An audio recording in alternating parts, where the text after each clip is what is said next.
नमस्कार। जब से नीट के रिजल्ट सामने आए हैं उसमें बहुत सारी डिस्क्रिपेंसीज दिखी हैं। डिस्क्रिपेंसीज यहाँ तक कि ग्रेस मार्क्स को लेकर बच्चों ने उसका विरोध किया, सुप्रीम कोर्ट में गए, सुप्रीम कोर्ट में जाकर एनटीए ने फिर वो ग्रेस मार्क्स को विड्रॉ किया। साथ ही साथ उनको जो एक्स्ट्रा मार्क्स मिले थे फिजिक्स के एक प्रश्न को लेकर उसको भी चैलेंज किया गया है। साथ ही साथ सबसे बड़ी बात जो बार बार सामने आ रही है वो दिखा रहा है कि ये एक पेपर लीक का भी मामला है। देखिए, एक और बड़ी खबर है। बिहार में नीट पेपर लीक मामले में कुल 14 आरोपी अब तक गिरफ्तार किए गए थे। इन सबकी गिरफ्तारी अलग अलग जिले से की गई थी। पेपर लीक जैसे आप जानते होंगे देश भर में ये एक बड़ी प्रॉब्लम बनकर निकला है और 10 साल से केंद्र सरकार को बार बार ये कहा जा रहा है कि आप इस पे किसी तरीके का नियंत्रण लाएं, पर सरकार उसको बिल्कुल ही तवज्जो नहीं दे रही है, ना उस पे कोई कार्रवाई कर रही है।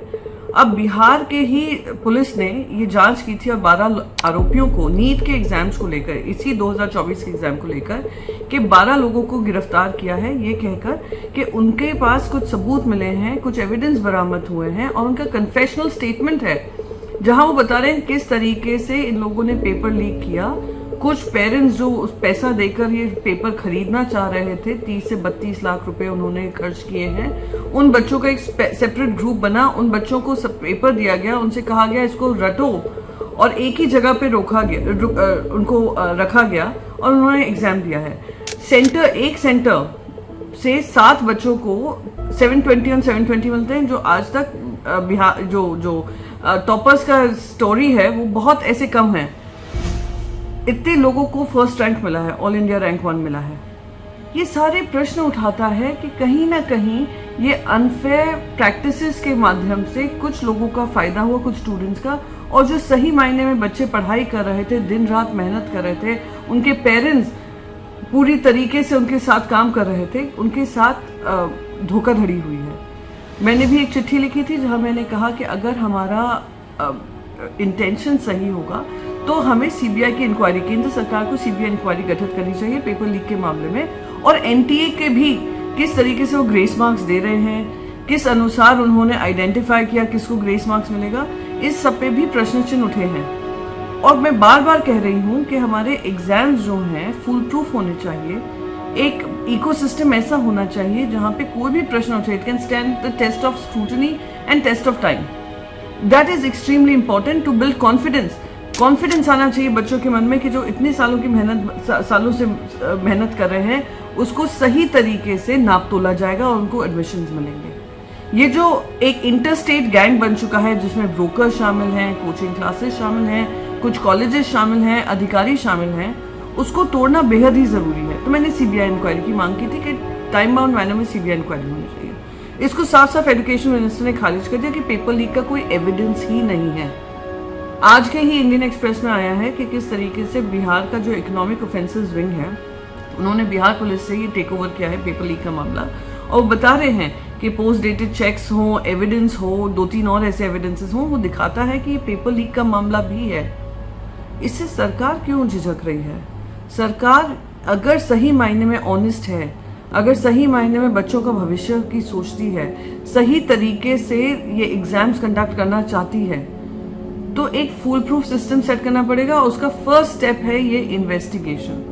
अभी भी बच्चे आक्रोशित हैं, अभी भी इस पे चर्चा चल रही है, अभी भी इस पे प्रोटेस्ट चल रहे हैं। ये केंद्र सरकार की जिम्मेदारी बन जाती है कि अब केंद्र सरकार, खास करके एजुकेशन मिनिस्टर, मैं आपको बताती हूँ कुछ महीनों पहले जब एजुकेशन मिनिस्टर, क्योंकि कंटिन्यूटी की बात की जाती है, कंटिन्यूटी की बात को चलते पहले भी ये एजुकेशन मिनिस्टर धर्मेंद्र प्रधान जी थे, मैंने उनसे कहा था कोटा कोचिंग क्लासेस को लेकर वहाँ पे अभी भी जो गाइडलाइंस दी गई हैं कोचिंग सेंटर्स को कि कैसे बच्चों की मेंटल स्टेट ऑफ माइंड पता करना जरूरी है कि वो सुसाइड ना करें। I will repeat my question to the Honorable Education Minister. Does he plan to incorporate data building systems, considering we have seen a 70% rise in students committing suicides in the past decade? इतने sensitive मुद्दे को मैंने जब parliament में उठाया था और NCRB का डेटा कोट कर रही थी तो उन्होंने मुझे क्वेश्चन आवर में चैलेंज किया कि आप डेटा कहाँ से ला रही हैं। उनको फिर भी संज्ञान में लाते हुए कि ये एनसीआरबी डेटा है, उन्होंने कहा कि हमने गाइडलाइंस दे दिए हैं, यानी बेसिकली अपनी अकाउंटेबिलिटी से पल्ला झाड़ना। मैं कहती हूँ ये हमारे देश के भविष्य का सवाल है, हमारे युवाओं के भविष्य का सवाल है। एक तरफ वो दिन रात मेहनत करते हैं, वो तो है ही, वो उम्मीद करते हैं कि उनको सही मायने में सही मार्क्स मिलेंगे और सही एडमिशन्स मिलेंगे कॉलेजेस में। दूसरी तरफ उनकी मेंटल हेल्थ का मामला है।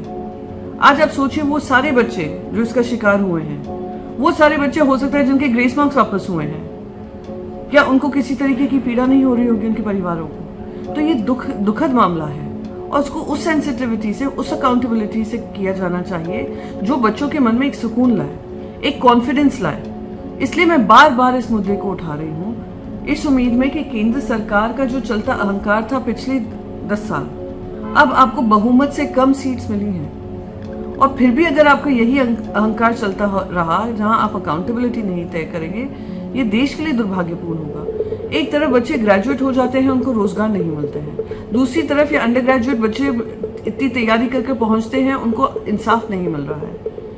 मैं ये जनता के विवेक पे छोड़ना चाहूंगी, क्या ये केंद्र सरकार को इस पे जवाबदेही तय नहीं करनी चाहिए?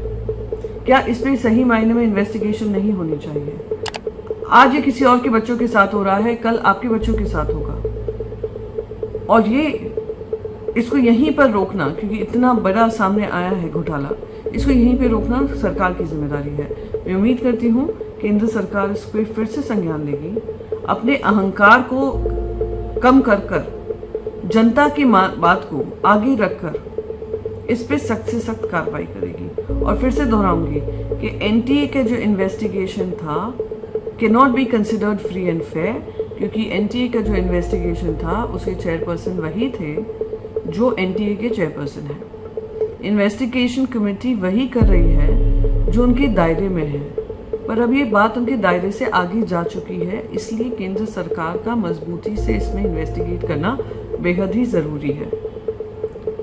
मैं उम्मीद करती हूँ केंद्र सरकार इस पर संज्ञान लेगी। मैं उम्मीद करती हूँ बच्चे धैर्य रखेंगे और मैं सबसे पहले ये कमिट करती हूँ कि अगर इस पे संज्ञान ना लेते हुए उनकी मांगों को दरकिनार किया जाएगा तो आने वाले सेशन में हम इसकी मांग पुरजोर तरीके से उठाएंगे और हम अपने भविष्य के साथ खड़े हैं, युवाओं के भविष्य के साथ खड़े हैं और उसके साथ छेड़खानी नहीं होने देंगे। नमस्कार, जय हिंद।